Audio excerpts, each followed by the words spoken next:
Hey guys, this is Mr. Beckstrom, and today I want to take a look at a problem here from section 1.6. This is similar to number 15, and it says solve the equation. It has v raised to the sixth power minus 4096 is equal to 0. So we're going to have to use some formulas that hopefully we've at least seen sometime. If not, that's okay. I might introduce some new formulas to you. But let's go ahead and see if we can kind of mess with that 4096 at all. So I'm going to see if I can write that as something to the sixth power. So one thing I can do is if I do 4096 and I raise it, it's a little trick I can do, raise it to the 1/6 like this. That's 4. And what that means is that kind of a that's basically taking the sixth root of 4096. And what this means is that if I take 4 raised to the sixth power, that's the same thing as 4096. So right now, what I can do is I can rewrite this as, let me go ahead and put this here, as v to the sixth minus 4 raised to the sixth power. So, and this is equal to 0. All right. Well, let's see how this helps me. And I'm going to try to write this as the difference of squares, because this is something minus something. So to do the difference of squares, remember what that is. That's a squared minus b squared. A squared minus b squared. And the good thing about that is that once I identify my a and my b, I can rewrite that as a plus b times a minus b.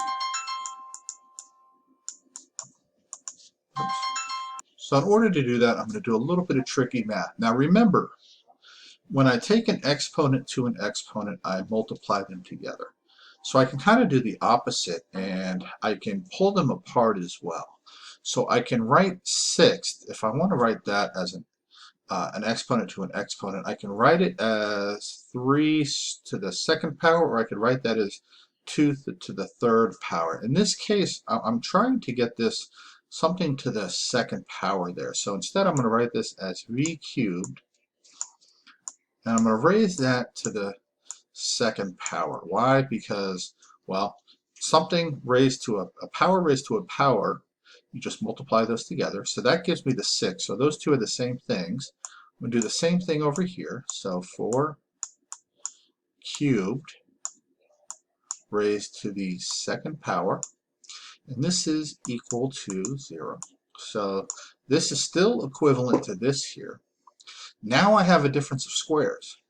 Now I have something squared minus something else squared, just like this. Now I can write this as a plus b times a minus b, where a is v cubed and b is 4 cubed.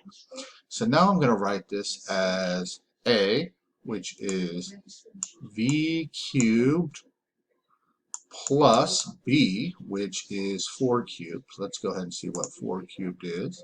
So 4 cubed, that's 64. I'll go ahead and just put that in. So 64.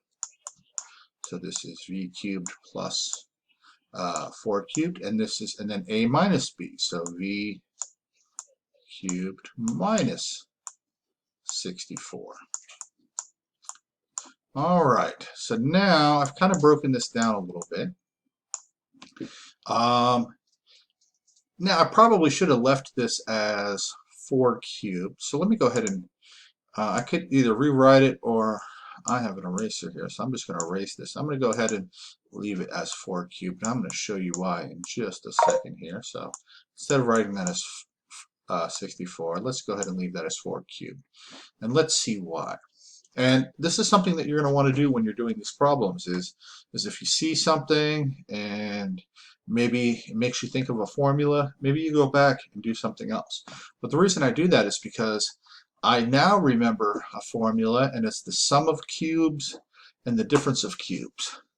And the sum of cubes looks like this. it says if I have, and I'll use the same variables because I'm just using a formula, but if I have a cubed plus b cubed, that I can write as a plus b times a squared minus ab plus b squared. And if I have the difference of cubes, and you can look this formula up if you've forgotten it, but that's something cubed minus something else cubed. This is going to be a minus b, and this is going to be a squared plus ab plus b squared. All right. Okay, so what does that tell me? It tells me for this first factor I have here that is the sum of cubes. That is this one right here. So it tells me I can write it as this, where my first is a v, my a is a v, and my b is a 4. So I can write this as v plus 4 times v squared plus, oops, not plus, that would be doing this formula here, minus 4v plus 4 squared, which is 16. And then I have this one here, which is a difference of cubes. So I'm going to use this formula. So that's going to be a minus b, which is v minus 4. So v minus 4 times v squared, because my a is v, plus 4v plus b squared, or b is 4, so that's plus 16. And this is all equal to 0. So now I have taken this original thing here and I have factored it out to this very long thing here. All right, using the difference of squares to initially break it up here, and then the sum of cubes to break it up into this, and then the difference of cubes to break it up into this part right here. All right, so now I can set each one of these factors equal to 0 and solve. So this factor here, set equal to 0, is easy. That just gives me a v is equal to negative 4. So that's one of my solutions. And if I put this back in here, negative 4 raised to the 6th power is 4,096 minus 4,096 is equal to 0. So that's a solution. And then this factor here, set equal to 0, gives me the solution 4. And same thing, if I put a 4 back into here, 4 raised to the 6th power is 4,096 minus 4,096 is equal to 0. So that is sure enough a solution. So now I just have this factor and this factor set equal to 0. And I think we're going to find out we're going to get imaginary solutions. So we're going to have to use the quadratic formula on both of these. I'll go ahead and do one of them here, and I'll leave the other one as an exercise for you. I'll go ahead and do this one here. So if I do this one, my a is equal to 1, my b is equal to negative 4, and my c is equal to 16. So using the quadratic formula, I'm going to have a negative b, so a negative 4, plus or minus the square root of b squared, negative 4 squared minus 4 times a times c,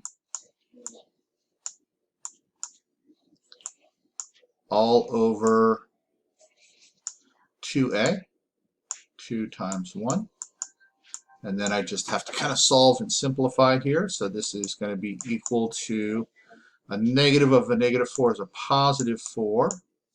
And this is plus or minus. This is going to be 16 minus 4 times 16 is 64. So 16 minus 64 is going to give me a negative. What is that?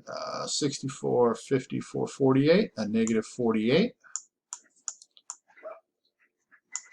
All over 2. Okay. And so this is definitely going to be an imaginary number. So this is going to be 4 plus or minus. So I can pull a 16 out of that. Which gives me a 4 out here. That's a 16 times 3. So I'm going to get, how am I going to get that? That's going to be a 4 I, right, times the square root of 3. Right, the I is equal to the square root of negative 1. And so that lets me pull the negative out of there. All over 2. And finally, that's going to give me, divide those by 2. This is going to give me 2 plus or minus 2i square root of 3. And if you put your calculator, your TI-83 or TI-84 into the complex, let's see if we can do that here. Haven't actually done this for a little while, but if you go to mode, and you put it into the complex here, and I'll have to remember this, but there's a way you can put this in with the I. I think it might be here. So let's try it out here. 2 plus